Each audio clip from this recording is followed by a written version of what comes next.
I Know Why the Caged Bird Sings by Maya Angelou.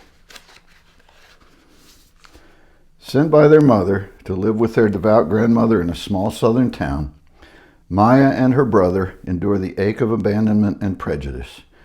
At 8 years old and back at her mother's side in St. Louis, we don't want to talk about that now.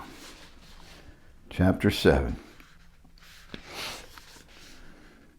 Mama had married 3 times. Mr. Johnson, my grandfather, who left her around the turn of the century with 2 small sons to raise.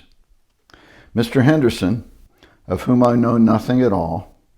Mama never answered questions directly put to her on any subject except religion. Then finally, Mr. Murphy. I saw him a fleeting once.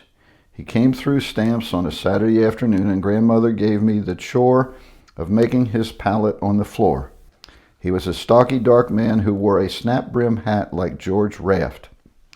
The next morning, he hung around the store until we returned from church.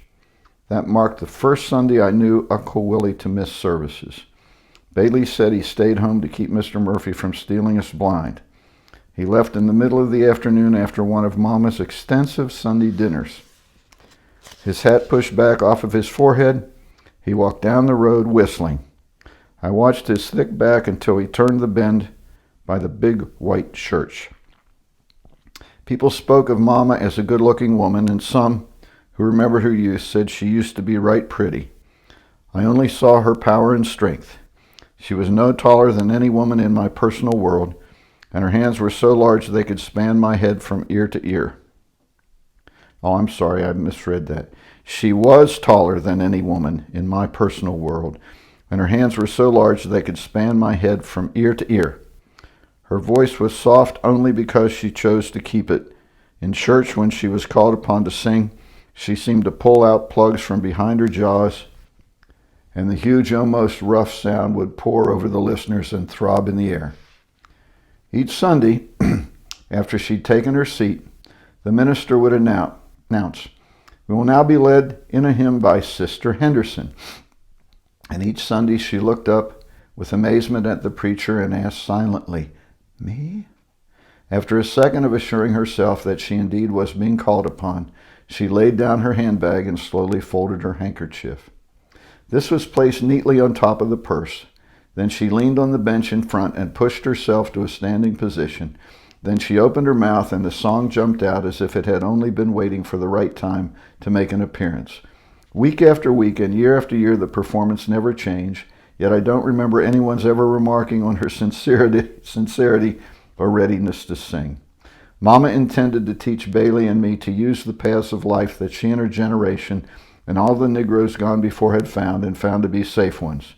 She didn't cotton to the idea that white folks could be talked to at all without risking one's life, and certainly they couldn't be spoken to insolently. In fact, even in their absence, they would not be spoken of too harshly unless we used the sobriquet. They. If she had been asked and had chosen to answer the question of whether she was cowardly or not, she would have said that she was a realist. Didn't she stand up to them year after year? Wasn't she the only Negro woman in stamps referred to once as Mrs.? That incident became one of Stamp's little legends.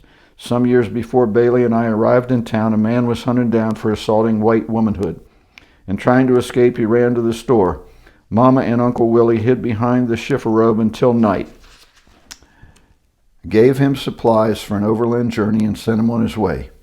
He was, however, apprehended, and in court, when he was questioned as to his movements on the day of the crime, he replied that after he heard that he was being sought, he took refuge in Mrs. Henderson's store.